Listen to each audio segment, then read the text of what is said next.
সুপ্রিয় দর্শক, স্বাগত জানাচ্ছি আজকে সম্পাদকীয়তে। আমি জাফর সাদিক। নির্বাচন কেন্দ্র করে আইনশৃঙ্খলা বাহিনী সব ধরনের প্রস্তুতি ডিসেম্বরের মধ্যে শেষ করার নির্দেশ দিয়েছেন প্রধান উপদেষ্টা। প্রেস সচিব জানিয়েছেন, নির্বাচনের সব প্রস্তুতি ও সংস্কার শেষ হলে আগামী রোজার আগেই নির্বাচন হতে পারে। এর আগে সকালে বিএনপি মহাসচিব মির্জা ফখরুল ইসলাম আলমগীর বলেছেন, সংস্কার ও নির্বাচনের মধ্যে কোনো সাংঘর্ষিকতা নেই, দেশকে দ্রুত নির্বাচনের ট্র্যাকে ওঠাতে হবে। তিনি আরও বলেন, শুধু শেখ হাসিনা নয়, গণহত্যার সাথে জড়িত সকলের পাশাপাশি দল হিসেবে আওয়ামী লীগের বিচার করতে হবে। বিচার, সংস্কার ও নির্বাচন সহ প্রাসঙ্গিক বিষয় নিয়ে আজকে সম্পাদকীয় আওয়ামী লীগের বিচার ও নির্বাচনের ট্র্যাক। আর এসব নিয়ে কথা বলতে আমাদের সঙ্গে স্টুডিওতে উপস্থিত আছেন ব্যারিস্টার রুমিন ফারহানা, সাবেক সংসদ সদস্য বিএনপি, এবং কিছুক্ষণের মধ্যে উপস্থিত হবেন জোনায়েদ সাকি, প্রধান সমন্বয়কারী গণসংহতি আন্দোলন। দর্শক, আপনারাও এই আলোচনায় অংশ নিতে পারেন। এই জন্য আপনাদের ফোন করতে হবে টেলিভিশনে দেখানো নম্বর, এছাড়া ফেসবুকের মাধ্যমে আপনাদের মন্তব্য পাঠাতে পারেন। রুমিন আপা, সাকিব ভাই, আপনাদের দুজনকে স্বাগত জানাচ্ছি। আপা, আপনাকে দিয়ে শুরু করি। যেহেতু মির্জা ফখরুল ইসলাম আলমগীর আজকে বলেছেন যে দেশের মঙ্গলের জন্য দেশকে দ্রুত নির্বাচনের ট্র্যাকে তুলতে হবে, এবং যদি নির্বাচনের ট্র্যাকে দেশকে ওঠানো না যায় তাহলে আসলে দেশটাকে বাঁচানোই কঠিন হবে, তার বক্তব্য অনুযায়ী 1 নম্বর। 2 নম্বর হচ্ছে, পরপরই দেখলাম যে প্রেস সচিব শফিকুল আলম তিনি একটি বক্তব্য দিলেন যে প্রধান উপদেষ্টাও বলেছেন দ্রুত নির্বাচনের প্রস্তুতির জন্য আইনশৃঙ্খলা বাহিনীর সব প্রস্তুতি শেষ করতে, এবং তার দাবি যে রোজার আগে নির্বাচন হতে পারে। তাহলে তো আমরা নির্বাচনের দিকে যাচ্ছি। আপনাকে অসংখ্য ধন্যবাদ।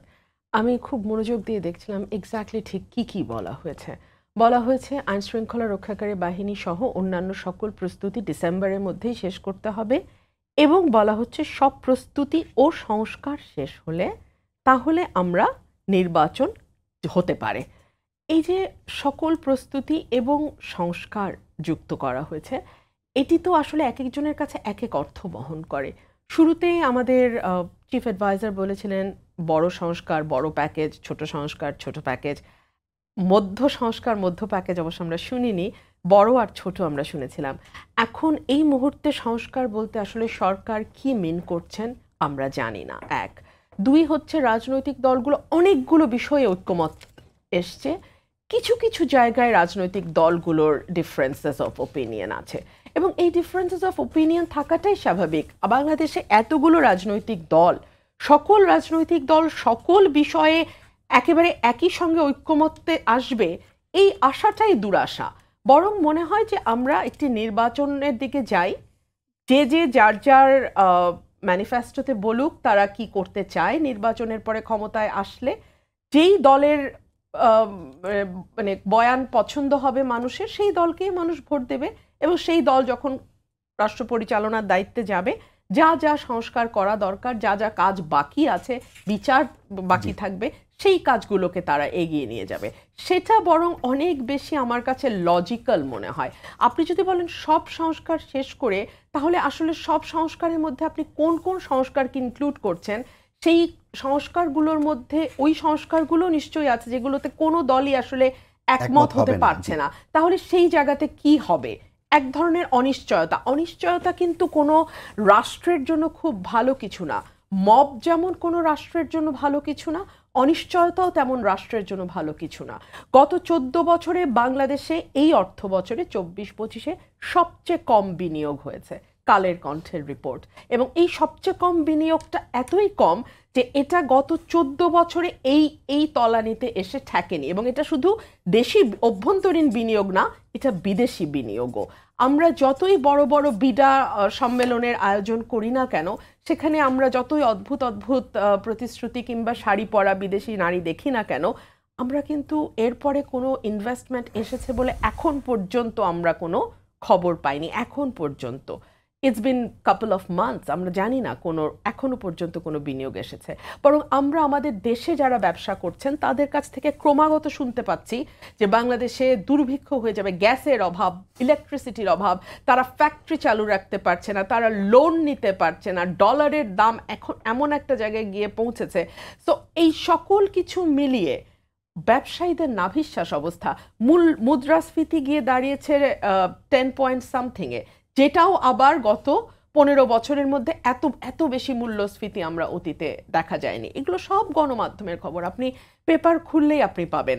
এবং আমাদের আইএমএফের যে লাস্ট 2টো কিস্তি দীর্ঘদিন ধরে আইএমএফ আটকে রেখেছিল, ছাড়ছিল না, সেটাও ছাড়ার ব্যাপারে অর্থ উপদেষ্টা সালেউদ্দিন আহমেদ পরিষ্কার বলেছেন যখন after the meeting of our chairperson with CA, তাদের লন্ডনের সেই বৈঠকের পরে আইএমএফ বললেন যে আমরা একটি নির্বাচনে মানে পথরেখা দেখতে পাচ্ছি, রোডম্যাপ দেখতে পাচ্ছি, তো তারপরেই তারা অর্থ ছাড়ের ব্যাপারে অগ্রসর হয়। সুতরাং আপনি বিদেশি বিনিয়োগ বলেন, কিংবা আপনি ঋণ বলেন, কিংবা আপনি অভ্যন্তরীণ বিনিয়োগ বলেন, আমি এমন অনেক মানুষকে জানি যারা হয়তো একটা ফ্ল্যাট বা একটা জমিতেও বিনিয়োগ করছেন না, বিকজ তারা জানেন না যে আর 5 মাস বা 2 মাস পরে কি হবে।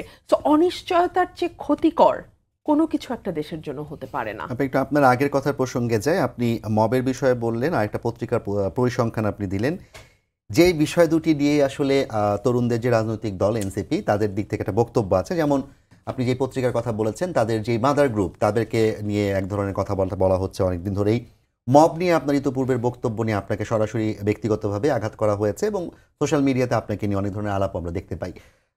আপনি আসলে যেগুলো বলছেন সেগুলো কি আপনার ব্যক্তিগত জায়গা থেকেই বলছেন, না এগুলো মিন করেই বলছেন?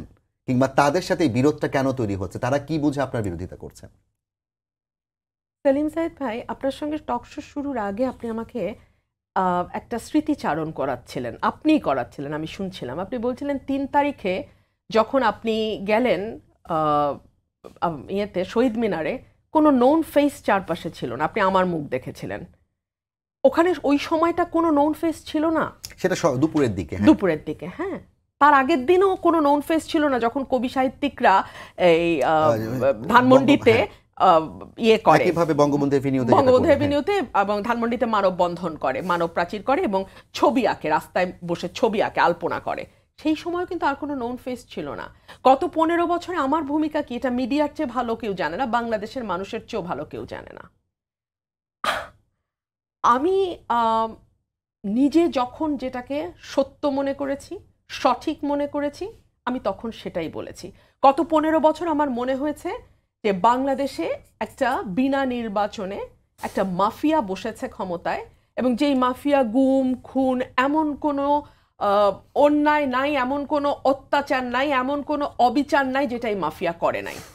তো এর বিরুদ্ধে আওয়াজ তোলা সবচেয়ে নিচের মানে ফরজটা হচ্ছে আওয়াজ তুলতে হয়, আমি সেই আওয়াজটা তুলেছিলাম। এখন আমি মনে করি যে আমি একটা সুস্থ বাংলাদেশ চাই, আমি একটা সকলের বাংলাদেশ চাই। এই বাংলাদেশ, আগে যেমন হাসিনা আমাদের অ্যালিয়েনেটেড করে ফেলেছিল, যে ওরা রাজাকার শাবক, আমরা মুক্তিযোদ্ধার শাবক, ওরা মুক্তিযুদ্ধের চেতনার বিরোধী, আমরা মুক্তিযুদ্ধের চেতনার পক্ষে, মানে ওরা না মুক্তিযুদ্ধটাকে লিজ নিয়েছিল। সো জাতিকে ভীষণভাবে এটা দ্বিধা বিভক্ত করে দেয়।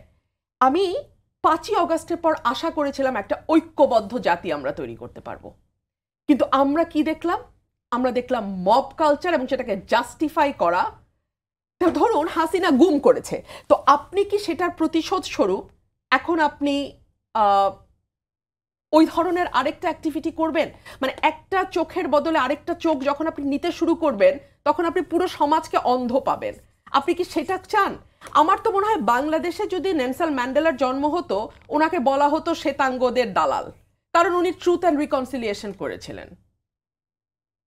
মানে আমি জানি না, আমরা এত অসহিষ্ণু, এত প্রতিশোধ পরায়ণ এবং এত ক্ষুদ্র ক্ষুদ্র স্বার্থে, নিজেদের ছোট্ট ছোট্ট ব্যক্তিগত স্বার্থে, ইউটিউবের কিছু পয়সা কামানো, কিছু ডলার কামানো, কিছু বেশি ভিউ হলে কিছু পয়সা আসবে, এত নিচে নামা আমার মনে হয় না পৃথিবীর আর কোনো জাতি। আমি না অনেক গরিব দেশে গেছি, আমি আফ্রিকার অনেক দেশে গেছি, আমি ভুটানে গেছি। ভুটান কিন্তু খুব দরিদ্র দেশ, ভুটান কিন্তু খুব পয়সাওয়ালা দেশ না, কিন্তু আমি এত অসভ্য জাতি কোথাও দেখি নাই। আমাদের একটা কালেকটিভ অসভ্যতা আছে, এই কালেকটিভ অসভ্যতা আমি পৃথিবীর কোথাও দেখি নাই। এই কারণে আপনি বিদেশের মাটিতে একজন আফ্রিকান লোক, একজন সোমালিয়ার ভদ্রলোক যে সম্মানটা পায়, আপনার দেশের লোক ওটা পায় না, কারণ আপনাকে মানুষ সম্মানই করে না। ওটা আপনি গরিব বলে না, আপনি অসভ্য বলে। তাহলে আপনি বলতে চাচ্ছেন আপনার যে বক্তব্য ছিল সেগুলো আসলে আপনি বুঝে শুনে আপনার জায়গা ঠান্ডা মাথায় বুঝে শুনে তখনও দিয়েছি, ঠান্ডা মাথায় বুঝে শুনে এখনো দিচ্ছি, এবং আমার প্রতিটা বক্তব্য আমি ওন করি, আমি বিশ্বাস করি, এবং আমি সঠিক মনে করি। এবং এটা সঠিক কি সঠিক না, এটা মানুষ সময়ের সঙ্গে বুঝবে। যখন আমি বলেছিলাম বাংলাদেশের আইন শৃঙ্খলা পরিস্থিতি ভয়াবহ, তখন ফেসবুকের কিছু ডলার কামানো মানুষজন হেসে হেসে লুটিয়ে পড়েছিল। পরে যখন একেবারে ডাকাতির মহড়া হলো, বাড়িতে ঢুকে ঢুকে মানুষের মানে মব গিয়ে মানুষের বাড়িতে ঢুকলো, তখন কিন্তু আমাকে সরি বলতে হয়েছে। আপা আপনার কাছে আবার আসবো। সাকিব ভাই, আপনাকে স্বাগত জানাচ্ছি। আপনার জন্য আমি আসলে একটু দেরি হয়ে গেল আপনাকে ফ্লোর দিতে। একই বিষয়ে একটু কথা বলতে চাই। রুমিন আপা একটা কথা বললেন যে 15 বছর তিনি যে আওয়াজ তুলেছেন, সেই আওয়াজ রুমিন আপার মতো আমরা আপনাকেও দেখেছি, রাজপথে দেখেছি এবং বিভিন্ন সভা সমাবেশ, টেলিভিশনের টকশো সব জায়গাতেই দেখেছি। এই মুহূর্তে প্রধান উপদেষ্টার বক্তব্য, নির্বাচন কমিশনের বক্তব্য সব মিলিয়ে মনে হচ্ছে দেশ নির্বাচনের দিকে যাচ্ছে।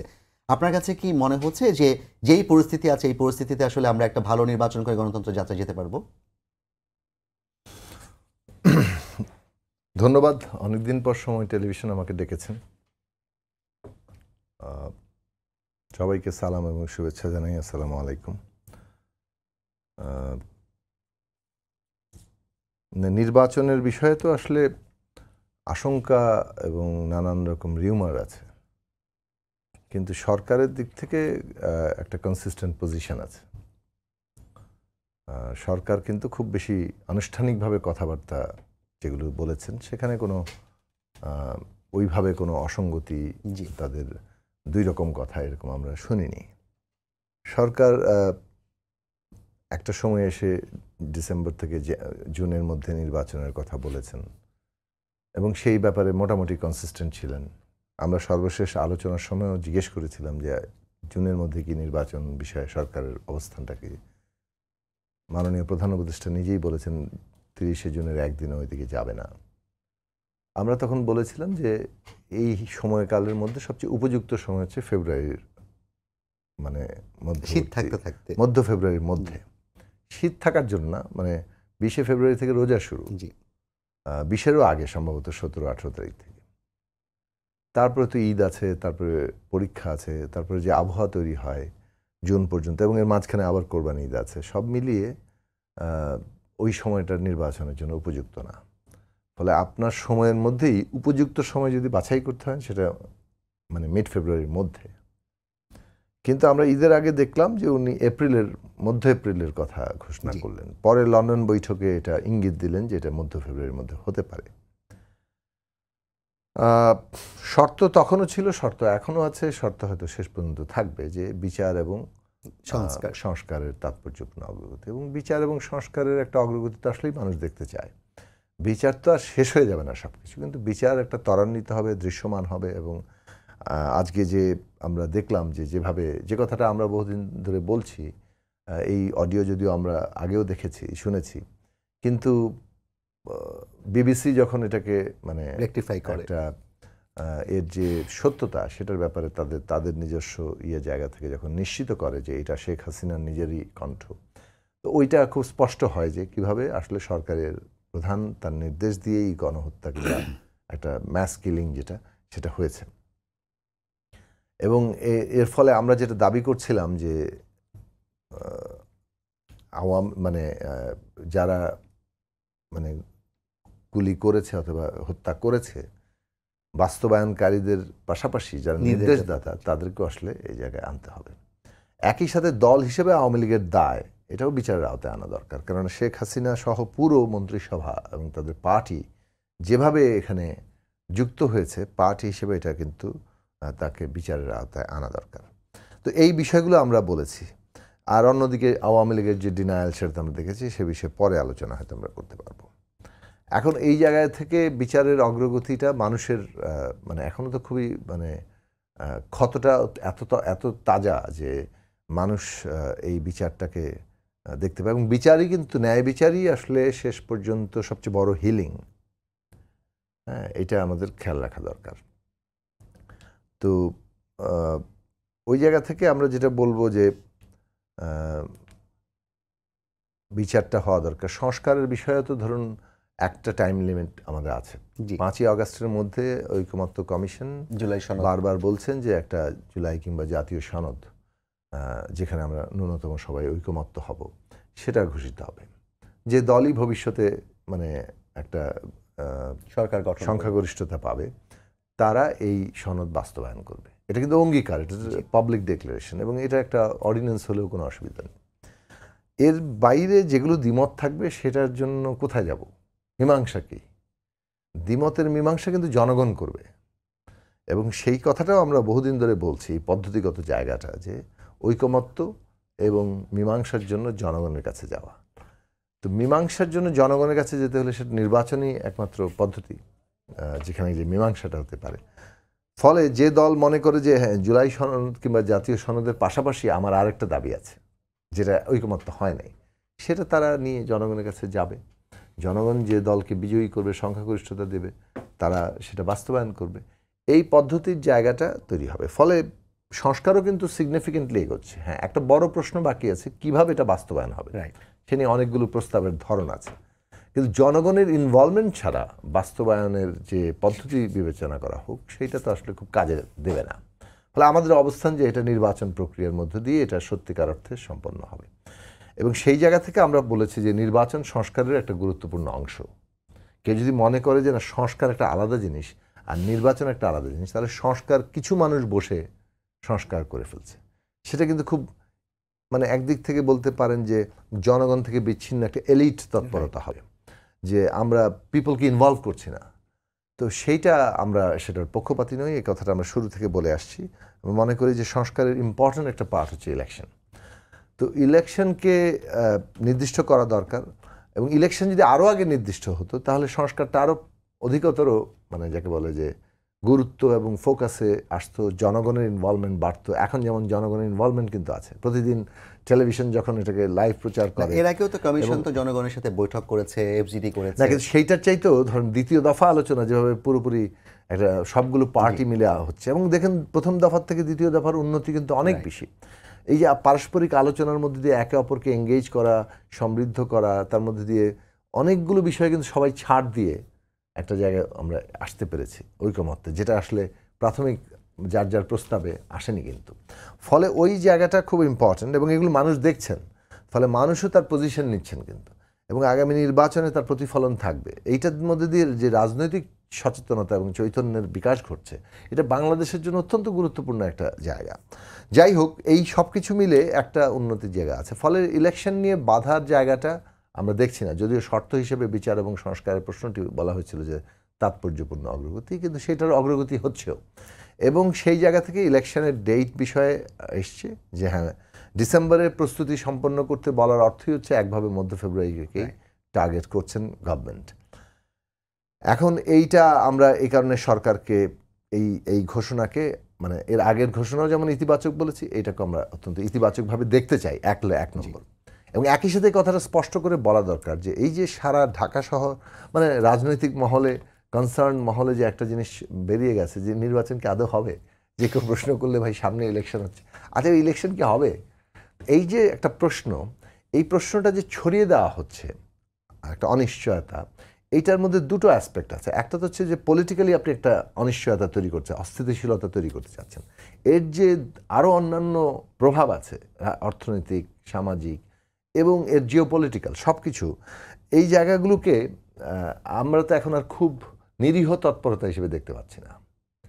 এইটা নির্বাচন মানে আমাদের বিচার, সংস্কার, নির্বাচন এটা সম্পন্ন করার মধ্য দিয়ে এটা আমাদের রাজনৈতিক উত্তরণ ঘটাবে, এবং সেটা আমাদের দেশের জন্য অত্যন্ত জরুরি, মানে এই মুহূর্তে সবচেয়ে প্রধান জায়গা। এবং এটার সাথে আমাদের দেশের নিরাপত্তা, আমার অস্তিত্ব অনেকখানি যুক্ত হয়ে পড়েছে। কাজেই যারাই এইটা কোনোভাবে ক্ষতিগ্রস্ত করার চেষ্টা করবেন, তারা আসলে জাতীয় স্বার্থের বিরুদ্ধে দাঁড়াচ্ছেন। ফলে নির্বাচন নিয়ে যে আশঙ্কা তৈরি করা, এইটা সম্পূর্ণভাবে জাতীয় স্বার্থ বিরোধী একটা তৎপরতা। এবং আমরা সাধারণত ষড়যন্ত্রকে খুব বেশি গুরুত্ব দিই না, কিন্তু এটাকে আমরা একটা ষড়যন্ত্র হিসেবেই দেখতে পাচ্ছি। এখন যে যার কারণেই করুক, কিন্তু কোনো মহৎ চিন্তা থেকে করলেও সেটা যে শেষ পর্যন্ত জাতীয় স্বার্থের বিরুদ্ধে যেতে পারে, সেই জায়গাটা আছে। অনেক ব্যক্তি মনে করেন তিনি খুব মহৎ চিন্তা করছেন, শেখ হাসিনাও মনে করতেন মহৎ চিন্তা করছি, কিন্তু মহৎ কাজ করতে গিয়ে আমি এমন একটা কাজ করলাম যেটা পলিটিক্যাল প্রসেসকে আসলে ক্ষতিগ্রস্ত করে, এবং সেইটা কখনোই একটা জাতীয় স্বার্থের অনুকূল হতে পারে না, প্রতিকূলে যাবে। ফলে যে সমস্ত অতি আবেগী মানুষ, তাদের প্রতি সম্মান রেখেই বলছি যে আপনারা রাজনৈতিক প্রক্রিয়াকে মানে যদি দাঁড়াতে না দেন, তাহলে এটা খুব মানে খারাপ পরিণতি আনবে। আপনি কোনো বিশেষ দলকে পছন্দ নাও করতে পারেন, আপনার ধারণা অমুক দল ক্ষমতায় চলে আসবে, এই জন্য রাজনৈতিক প্রক্রিয়াটাকে যথাসময় পিছিয়ে রাখতে হবে। এইটা মতো আত্মঘাতী অবস্থান আর কিছুই হতে পারে না। আমরা একটা উত্তরণ ঘটাতে চাইছি এবং সেইখানে জনগণের হাতে ক্ষমতাটা ফিরিয়ে দিতে চাইছি। মানে জনগণের তো ক্ষমতার কেন্দ্র, সেইটা কেড়ে নেওয়া হয়েছিল, সেইটা যাতে জনগণের হাতেই প্রতিষ্ঠিত হয় সেইটা প্রতিষ্ঠা করতে চাচ্ছি। এই যে রাজনৈতিক উত্তরণটা, এখানে জনগণের ভূমিকা আছে। আমরা যেমন জুলাইয়ে ঐক্যবদ্ধভাবে, আগস্টে ঐক্যবদ্ধভাবে একটা অভ্যুত্থান করতে পেরেছি, মানুষ যদি ঐক্যবদ্ধ থাকে তাহলে সেই জায়গাটাও মানে কোনোভাবে আবারও জনগণের ক্ষমতাকে কেউ কেড়ে নিতে পারবে না। যারা ভোট কেন্দ্র দখল করতে চাইবে, যারা নির্বাচনের পরিবেশকে ক্ষতিগ্রস্ত করতে চাইবে, তাদেরকে জনগণই কিন্তু প্রতিরোধ করতে পারবে। আপনি দল নিয়ে যেহেতু কথা বললেন, আমি এখানে একটু আপনাকে প্রশ্ন করতে চাই যে আমরা দেখেছি যে ইসলামিক দলগুলো একটা জোটবদ্ধ হওয়ার প্রক্রিয়ার কথা গণমাধ্যম সূত্রে এবং বিভিন্ন জায়গায় আমরা দেখতে পাই, এবং তারা কিন্তু বেশ কিছু বৈঠক বলতে সমাবেশও একসাথে হয়েছিল, যেখানে কিনা বড় দল হিসেবে বিএনপি যাওয়ার আমন্ত্রণ পায়নি। সেই ইসলামিক দলের একটি হচ্ছে চরমোনাই পীরের ইসলামী আন্দোলন বাংলাদেশ। মুফতি সৈয়দ ফয়জুল করিম আজকে তিনি একটা কথা বলেছেন যে আওয়ামী লীগ বিএনপি একই গাছের দুই ডাল দুই ফল। বিএনপির কাছ থেকে আওয়ামী লীগ নির্বাচন শিখেছে, আবার বিএনপি শিখেছে আওয়ামী লীগের কাছ থেকে। এই যে তার এই বক্তব্যটি কি আসলে মানুষের মধ্যে কোনো বিভ্রান্তি তৈরি করার সুযোগ আছে কিনা, কিংবা বিএনপিকে আওয়ামী লীগের মুদ্রার ওপিঠ হিসেবে দেখার সুযোগ আসলেই আছে কিনা? দেখুন, রাজনৈতিক বাকবিতণ্ডা তো আছেই। আপনারা রাজনৈতিক বাকবিতণ্ডাকে উস্কে দেওয়ার চেষ্টা করছেন। মিডিয়ার কাছে প্রায়োরিটি হচ্ছে কত বেশি কে কার বিরুদ্ধে কথা বলে। না, কিন্তু তারা যখন বলবে তখন আমাদেরকে এটা বলতেই হবে, কথা বলতে দেন। হ্যাঁ, আপনাদের হয়তো এটা কাটতে পারে, মানুষও হয়তো এগুলো শুনতে চাইতে পারে, মানে নিশ্চয়ই দিবেন। কিন্তু আমার কথা হচ্ছে যে আমাদের খুব আগ্রহ এখন নাই। কারণ হচ্ছে যে দেখুন, 5ই আগস্ট পর্যন্ত আমাদেরকে একটা ন্যূনতম জাতীয় ঐকমত্য করা দরকার। সেইটার কারণে আমরা এই যে রাজনৈতিক বাকবিতণ্ডা, যারা এখনই জোট গঠন করার ক্ষেত্রে অধিকতর খুব আগ্রহী, তাদেরকে আমরা বলবো যে ঠিক আছে, করেন যার যার রাজনৈতিক তৎপরতা, কিন্তু আমাদের ন্যূনতম একটা জাতীয় ঐকমত্য এখন রক্ষা করা দরকার। বিরোধ যেটা আছে এটাকে প্রধান করা ঠিক হবে না। জাতীয় ঐকমত্যটাকে প্রধান করেন, বিরোধটা আপাতত তার অধীনে রাখেন। বিরোধ কিন্তু 5ই আগস্টের পরেই, যদি জাতীয় সনদ হওয়ার পরে, তারপরে কিন্তু বিরোধ খুবই স্বাভাবিক কারণে বাড়বে। নির্বাচন আসবে, প্রত্যেকের রাজনৈতিক অবস্থান নিয়ে কথা বলবেন এবং একটা প্রতিদ্বন্দ্বিতার পরিবেশ তৈরি হবে। তখন বিরোধ প্রধান হবে। তখন কে কাকে কতটা মানে ক্রিটিক্যাল, সমালোচনামূলক হয়ে কে কতটা মাইলেজ নিবে, কে কতটা মানে নিজের জনমত নিজের দিকে আনতে চেষ্টা করবে, এটা তো সবাই করবে, এটাই স্বাভাবিক। এটাকে আমি কোনো কিন্তু এখনকার প্রধান জায়গাটা হচ্ছে মানে আমাদের ন্যূনতম ঐকমত্য রক্ষা করা, কত সর্বাধিক ঐকমত্য হতে পারে, রুলস অফ দি গেম, পলিটিক্সটা কীভাবে হবে সেটা ঠিক করার ক্ষেত্রে আমরা মনে করি ওইটাই সবচেয়ে দায়িত্বশীল রাজনীতি। দায়িত্বশীল হওয়া দরকার দেশের স্বার্থে, জাতীয় স্বার্থে। সংকীর্ণ দলীয় স্বার্থে যারা মানে এই জায়গাগুলোতে বিবেচনা অনেক সময় রাখতে পারেন না, তারা পুরনো বন্দোবস্তের ধারাবাহিকতা রক্ষা করছেন। পুরনো রাজনৈতিক বন্দোবস্ত হচ্ছে দেশ গোল্লায় যাক, জাতীয় স্বার্থ গোল্লায় যাক, গদি আমার চাই, আমার স্বার্থটা, আম গাছ তাল গাছটা আমার চাই। এই যে মানে একটা অত্যন্ত স্বার্থপর, আত্মপর, সংকীর্ণ রাজনীতি, এই রাজনীতির বিরোধিতা করতে হবে এবং জনগণকে এই রাজনীতি চিনতে হবে যে কারা আসলে এই জায়গাটা করে। ফলে আমাদের কাছে বিবেচনার জায়গা হচ্ছে যে আপনারা এইটার পোলারাইজেশন নিয়ে যত মিডিয়া চিন্তিত, মিডিয়ার অনেক বেশি আগ্রহ এই জায়গায়। মিডিয়ার শুধু আগ্রহ না, রাজনৈতিক নেতারা তো সেই বক্তব্যগুলো দিচ্ছে। রাজনৈতিক দল যখন বক্তব্য দিবে, যেই বক্তব্যটা কিনা আমাদের কাছে একটা সাংঘর্ষিক বক্তব্য কিংবা পরস্পর, এই মুহূর্তে আমাদের কাছে প্রায়োরিটির বক্তব্য হচ্ছে যে বাদানুবাদের চাইতে আমরা 5ই আগস্ট পর্যন্ত কত বেশি ঐকমত্যের ভিত্তিতে একটা জাতীয় সনদে পৌঁছাতে পারছি। তারপরে আমাদের নিশ্চয়ই বিভিন্ন পার্থক্য এবং নির্বাচনী প্রতিদ্বন্দ্বিতা শুরু হবে, তখন আমরা এইসব বিষয় নিয়ে আলোচনা করতে পারবো। অনেক ধন্যবাদ সাকিব ভাই আপনাকে। ব্যারিস্টার রুমিন ফারহানা, আপনার কাছে আমার প্রশ্ন হচ্ছে যে আসলেই কি আমরা বাদানুবাদের রাজনীতি ছেড়ে ঐক্যমত্যের রাজনীতির দিকে যাওয়ার প্রক্রিয়া আছে কিনা?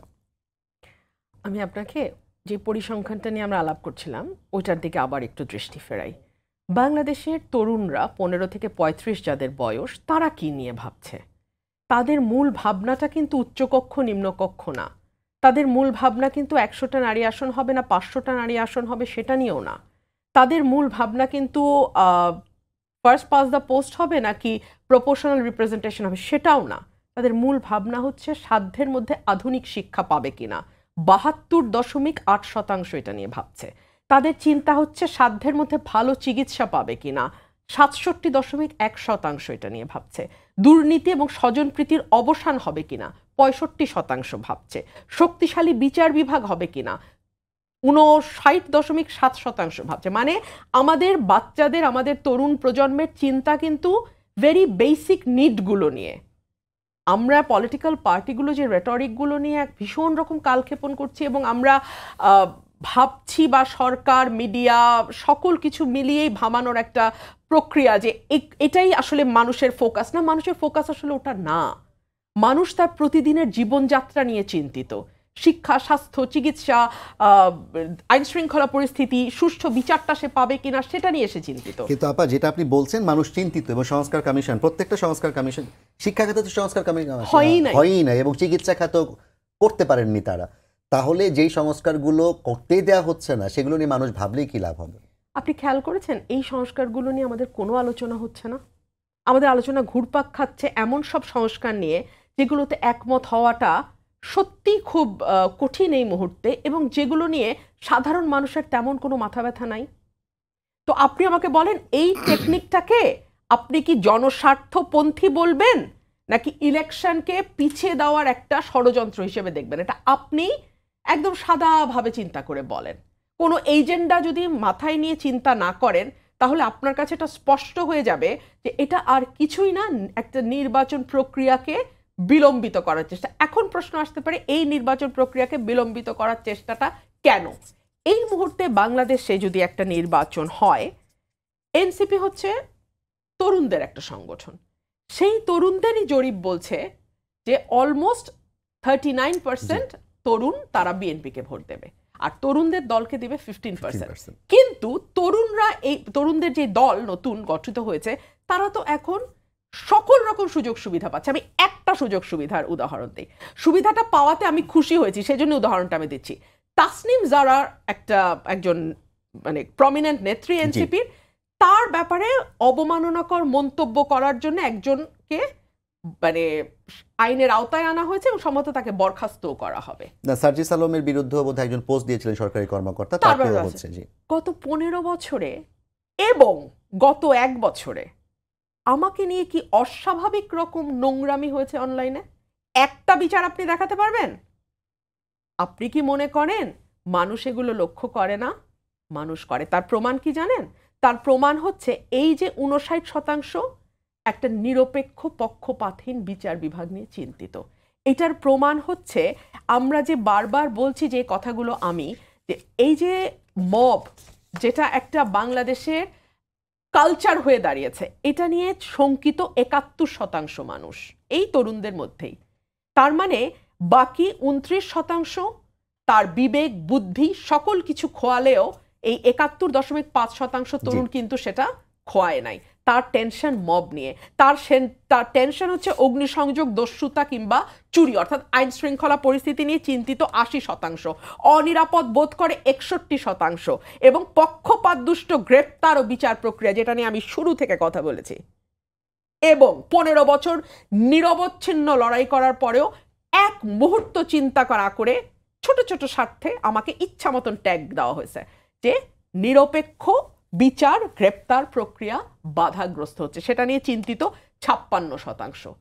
সুতরাং যারা দুষ্ট তাদের হইচইটা হয়তো অনেক বেশি শোনা যায়, কিন্তু সেইন পিপল যারা ঠান্ডা মাথায় ভালো মন্দটা বিচার করে এবং নিজের স্বার্থের বাইরে গিয়ে সার্বিক কল্যাণের ব্যাপারে ভাবে, সেই সংখ্যাটা কিন্তু খুব কম না। আপনাকে ধন্যবাদ সাকিব ভাই, আমাদের সময় একদম শেষ পর্যায়ে চলে এসেছি। আপনি যদি একটু বলতেন যে আপা যে কথাগুলো বললেন, তরুণদের যে ভাবনা, সেই ভাবনার সাথে রাজনৈতিক দলগুলোকে অ্যালাইন করতে পারছে কিনা, সামঞ্জস্যপূর্ণ কিনা তাদের রাজনীতি। প্রথম কথা বলি, দেখুন জরিপ তো মানে এক একটা জরিপের এক এক রকম ফলাফল আসে, পার্থক্য হয়, এবং পক্ষ বিপক্ষ যেভাবে সেটাকে নেয়, যার পক্ষে বেশি যায় তখন ওই জরিপটা বেশি প্রাধান্য পায় রেফারেন্সে। আমি জরিপ খুব মানে বাংলাদেশের জরিপের উপরে খুব বেশি যে ভরসা করার মতো ইতিমধ্যে বাস্তবতা তৈরি হয়েছে তা না, কারণ আমাদের দেশে আমরা আগেও জরিপ দেখেছি, সব জরিপে শেখ হাসিনা সবসময় আগিয়ে থাকতেন। আমাদের বক্তব্য অন্য জায়গায়। আমি রুমিনের সাথে এই বিষয়ে, সব বিষয়ে তারা আমরা একমত হতে পারবো না, আমরা এই বিষয়ে আমি বেশ দ্বিমত পোষণ করি। এই জায়গা থেকে যে দেখুন বাংলাদেশের রাজনৈতিক সমস্যাটা কি, সেটা হচ্ছে যে এখানে ক্ষমতার একটা কেন্দ্রীকরণ ঘটেছে 72 সাল থেকে, এবং সেটা ক্রমাগত বেড়েছে এবং শেখ হাসিনা এটাকে একটা তুরীয় জায়গায় নিয়ে গেছে। এই ক্ষমতার কেন্দ্রীকরণের ফলে কোনো জবাবদিহিতা ছিল না, যার ফলে কোনো প্রতিষ্ঠান দাঁড়ায় নাই, সব কিছু পকেটে ভরে এক কমান্ডে উনি বলে দিতে পারেন যা ইচ্ছা তাই করা যায়। ভোটটা পর্যন্ত শেষ পর্যন্ত নাই হয়ে গেছে। ফলে সংস্কার যে দরকার, এটা বিএনপি যে এই ধরনের ব্যবস্থায় মানে বেশ কয়েকবার ক্ষমতায় এসছে, ফুল টার্ম তারা ছিল, ক্ষমতার সুবিধা অসুবিধা সব কিছুরই ভাগিদার তারা ছিল, তারাও কিন্তু পুরো সিস্টেমের বাইরে ঠেলে দেওয়া হয়েছে। মানে ইলেকশনের বিএনপির অবস্থা কি নেওয়া হয়েছে 2018 সালে আমরা দেখেছি। তার ফলে তারাও কিন্তু সংস্কারের প্রয়োজনীয়তাটা অনুভব করেছে। জি, সংস্কারটা যে দরকার, পরিবর্তনটা এখন আসলে আমাদের কি দরকার? আমাদের দরকার ক্ষমতার ভারসাম্য। একটু শেষ করে আনবেন ভাই। হ্যাঁ, শেষ করছি। ক্ষমতার ভারসাম্য দরকার। ক্ষমতার ভারসাম্যের জন্য যা কিছু আবশ্যিক, যা কিছু অপরিহার্য, না করলেই নয়, সেটা বাংলাদেশের প্রধান এজেন্ডা। এখন আমাদের তরুণরা যদি ওইটাকে প্রধান মনে না করেন, তার মানে কিন্তু ওইটার গুরুত্ব কমে যায় না। জরিপে যদি তরুণদের ওই প্রশ্ন না হয়, তাহলে আর্টিকেল 70 মানে সংস্কার করতে হবে, এটা গুরুত্ব কমে যায় না। প্রধানমন্ত্রী কত মেয়াদে থাকবেন, অথবা আমাদের সাংবিধানিক পদগুলোতে কে নিয়োগ দিবে, কিংবা আমাদের পিআর সিস্টেম আপার হাউসে অ্যাটলিস্ট হবে কিনা, দুই কক্ষের ভারসাম্য হবে কিনা, প্রেসিডেন্ট প্রাইম মিনিস্টারের ভারসাম্য হবে কিনা, কিংবা জুডিশিয়ারি আলাদা হবে কিনা, এই বিষয়গুলোর গুরুত্ব কোন অংশ কমে না। কারণ এইসব বেসিক রুলস অফ গেম ছাড়া কোনো রাজনৈতিক ব্যবস্থা গণতান্ত্রিক আমাদের প্রত্যাশা হচ্ছে একটা ভারসাম্যপূর্ণ রাজনৈতিক প্রক্রিয়ার মধ্য দিয়ে আমরা নির্বাচনী যে ট্র্যাকে আমাদেরকে ওঠার কথা বলা হয়েছে, সেই ট্র্যাকের মাধ্যমে আমরা গণতান্ত্রিক অভিযাত্রার একটা পর্যায়ে উঠতে পারবো। সবাইকে ধন্যবাদ জানিয়ে শেষ করছি আজকের সম্পাদকীয়। আগামীকাল আবারও দেখা হবে রাত 10টায়। দেখার আমন্ত্রণ রইল। শুভরাত্রি।